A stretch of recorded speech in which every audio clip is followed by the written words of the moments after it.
Even if you are a beginner drummer, you can get started learning and eventually mastering the genre that deepens both your coordination and your musical improvisational abilities.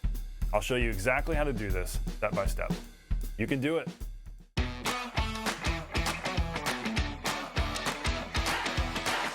Hey, welcome to the Non-Glamorous Drummer. I'm so excited that you're hanging out with me today. I help beginner and intermediate drummers become the musicians that others want to play with and that sound awesome nailing songs. And we do this by teaching you the core drumming skills that get you results faster in the practice room and really help you become the drummer that you are made to be.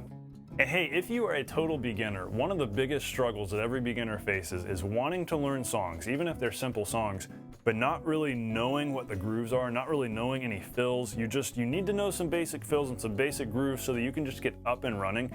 So I want to give you the ultimate cheat sheet here, the ultimate hack for being able to quickly piece together grooves and fills to play 95% of rock and pop songs that you want to play.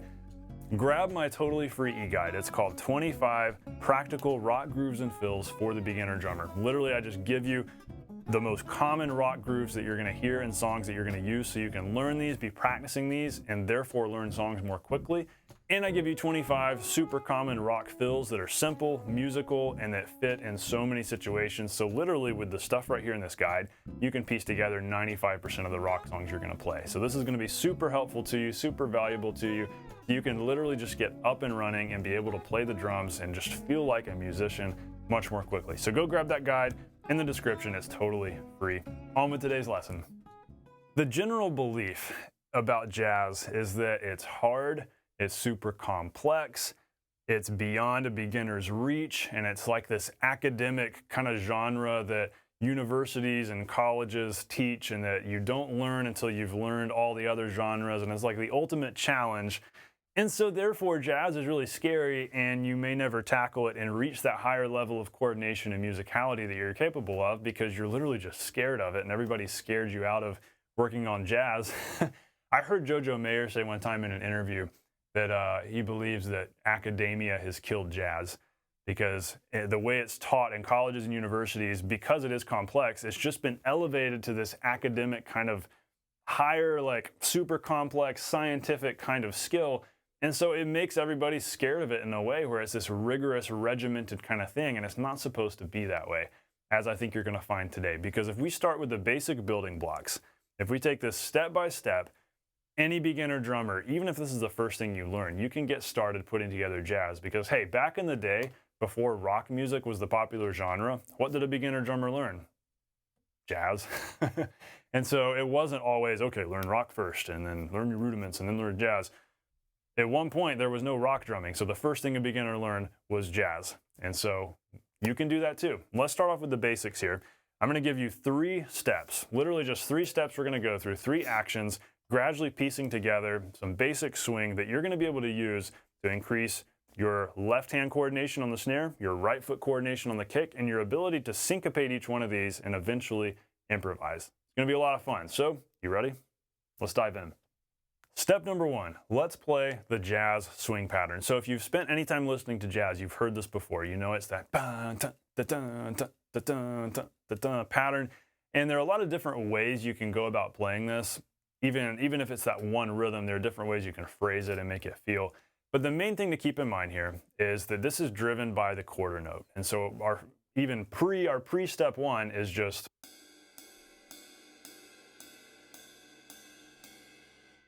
quarter notes.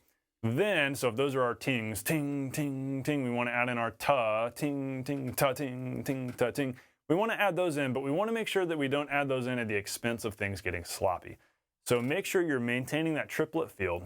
If you want to, most metronome apps will actually play the triplet subdivision. So you can set your metronome to play gut, gut, gut, gut, gut, gut, gut. If you do that, that'll make it even easier to lock this in. So set your metronome nice and slow, playing a triplet subdivision, bop, bop, bop, bop, bop, bop, bop, and practice locking this in with that to make sure you've got that swung triplet feel.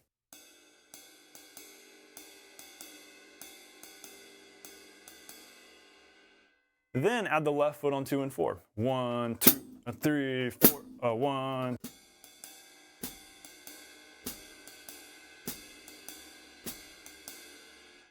And at that point, you've got your fundamental jazz timekeeping happening, which is awesome. Now, kind of a bonus subtlety layer here, if you're ready for this, is see if you can play the tuz softer than the tings. So our quarter notes are loud, our tings are loud, ting, ting, ting. But see if you can play the tuz a little bit softer. So instead of playing where they're all really loud, let's see if we can add some dynamic variation to make this more musical, and instead play.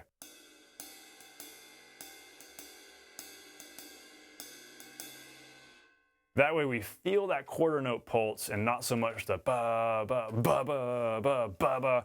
That way it's got more smoothness and more drive to it. That's kind of a bonus layer you can always come back to, but just have that in the back of your head. So that's our step one, done, awesome. So now you're ready for step two, where we're just gonna add in a left-hand snare comping pattern, which is gonna be very simple, just eighth notes across the measure. But instead of playing them straight and rock-based like this, which is super weird, we want to swing them. So if we swing our eighth notes, they're actually gonna sound like this. That way they match up with the ride pattern.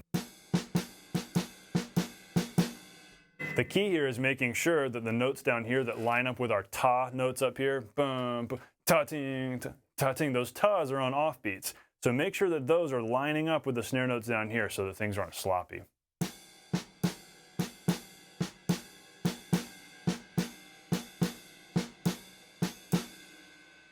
This does require a level of hand-to-hand coordination, so however long this takes you to get together, it is worth going really slow with this and practice tying these things together. Just your hands, left hand is playing bump, bump, bump, bump, bump, bump, bump. Right hand's essentially playing the same thing, just with less notes. We have that same ba, ba, ba, ba, ba, loose, round triplet feel.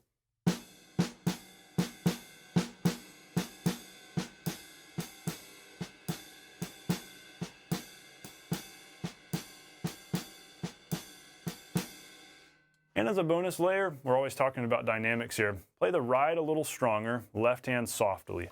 Because most of the time in jazz, we're not wailing away on the snare or the kick. In rock, the drums need to be loud, cymbals need to be soft.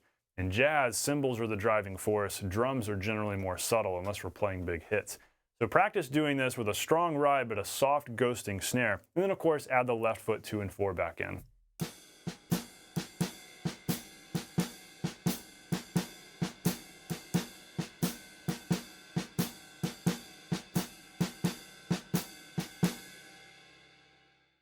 But we're not quite done with this because we've got to incorporate the kick. So now give your left hand a break, set down the left stick, and now play the same thing but with a kick instead of the snare.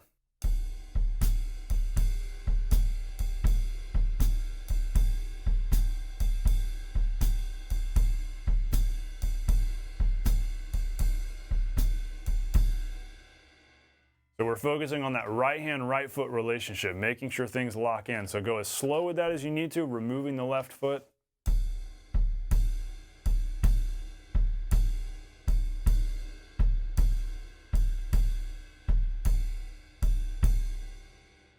Practicing with that slow metronome, having your metronome clicking that triplet subdivision, 2, 3, 4, like that, so you can get that locked in, go really slow. And then as soon as you're feeling comfortable enough, it's okay if you don't feel completely confident here yet, it's okay. As long as you can do the snare, bump, bump, bump, bump, bump, and then the kick just by itself. Once you've got those two things going, snare and then kick, you're ready for our third and final step where we start to get more syncopated and start pushing you toward being able to improvise. That's where this gets really fun. So a couple things we want to do here, and I'm just going to give you some ideas that you can take and run with. Basically, to keep this very simple, all we're going to do is strategically remove notes on the snare. So we're going to start off doing this on the snare, and then you can take the same principle and apply it to the kick. But what if we remove beat 3? So what if instead of playing, what if we take out beat 3 so it becomes 1 and 2 and 3 and 4 and like this?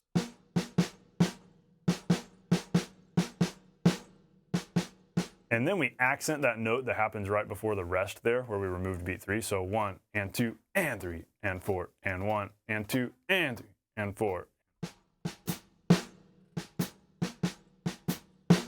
Well, now we've got something that feels musical now.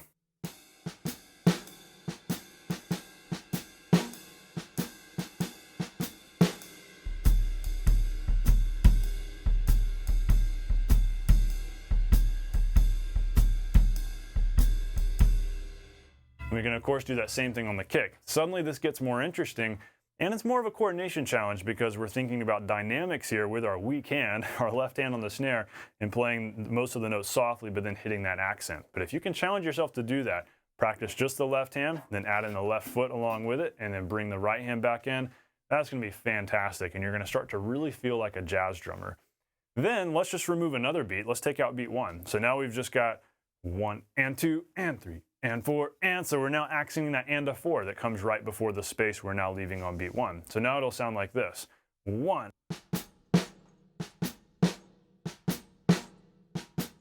Which is cool because now it's pushing. We got this and push happening, and we hear that all the time in jazz.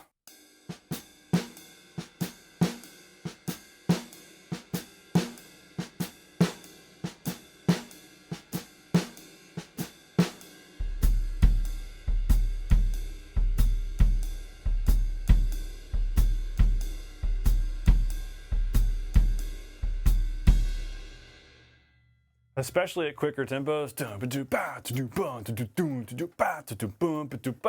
which is really fun and really cool. So we could stop right there, but I do want to give you one more thing. If you're ready for another challenge here. So we've been playing swung 8s across the bar on the snare or on the kick. What if we just play the ands? So we're stripping all the beats away. We took away beat 3, and then we took away beat 1 as well. What if we also take away beats 2 and 4, so now we're only hitting the snare on the ands? It would now sound like this.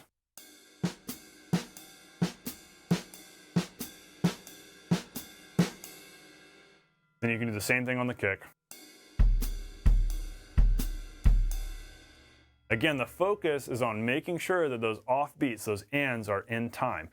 Fitting in with that ba, ba, ba, ba, ba, so that it doesn't straighten out. We don't want it to turn into...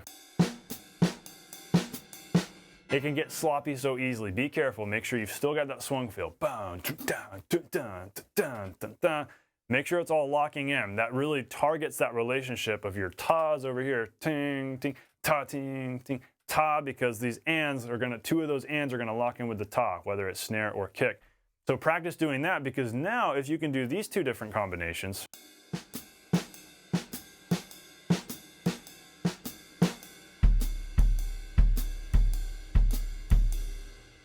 well, now, even if you're a beginner, if you can get this down and start getting into this territory here, even if this takes you a few hours of practice every day and takes you a few weeks to really establish this, that's okay. I don't want to sugarcoat this and say that you're going to be able to nail this by playing along with me in this short lesson. It's going to take some practice, working these things together, splitting your hands apart from each other, working that weak hand. There's definitely some challenge here, but it's not so much that you can't do. Even if you're a beginner, you can learn these basic building blocks. Because what's cool, once you've gotten to this point, now you can start mixing things up and doing things like...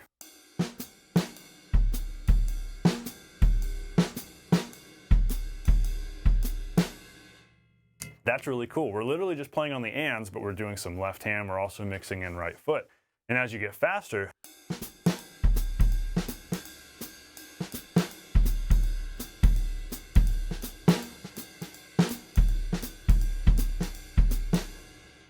it starts feeling very melodic, and we can literally start interacting with what the trumpet player is playing. Because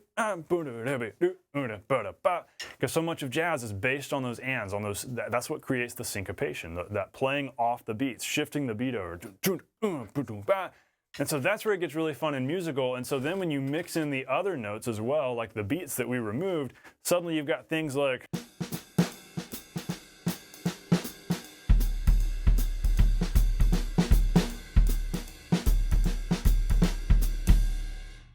So I show you that to show you what's possible and where you can go with this.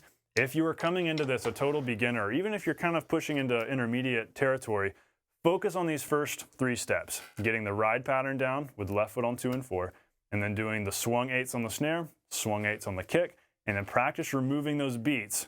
Beats 3 first, and then removing beat 1, and adding in the accents. And then and only then, tackle the ands, playing just on the ands on the snare, just on those swung ands with the kick. And then from there, you can really, the sky's the limit, and you can really go far with this. So you can see how these are super fundamental building blocks. Super simple, not at all rocket science, nothing crazy here, but you can see what you can do with this. And so I hope you're inspired and motivated to take action on this in practice And hey, to give you some extra motivation and inspiration, I want to give you some fun songs. Bonus here, fun jazz tunes to check out and play along to. I'm going to give you 4 tunes here that are Art Blakey as well as Miles Davis. So these are just classic standards that are just jazz combo tunes. So it's not big band, there's not specific rhythms and things you got to hit. These are easy to just jam along to, even if you know nothing about jazz. Not scary tunes at all. The first one is Along Came Betty, Art Blakey and the Jazz Messengers. It's a nice, relaxed 109 beats a minute. So if you can get your swing pattern up to 109, which is not fast, you can jam along with this song, and it'll be a lot of fun. Moanin' by Art Blakey, 130 beats a minute, so a little bit quicker, but it's a great one once you can get that mid-tempo swing happening. So is So What by Miles Davis, a classic from Kind of Blue, as well as Freddie Freeloader, Miles Davis. So What's about 136 beats a minute. Freddie Freeloader is about 128. So those are all kind of around that 130 range. Along Came Betty is the slowest one there at 109. But check out these songs. These are classics. If you want to get into jazz, these are some songs you ought to be familiar with. But they're so much fun because you don't need to really know anything about the song to just start playing along. And that's the key here with jazz, getting that feel, being able to just jam and have fun and feel like a jazz drummer. Because if you can start feeling like a jazz drummer, then you start having fun and you start realizing what's possible and what you actually can eventually learn here.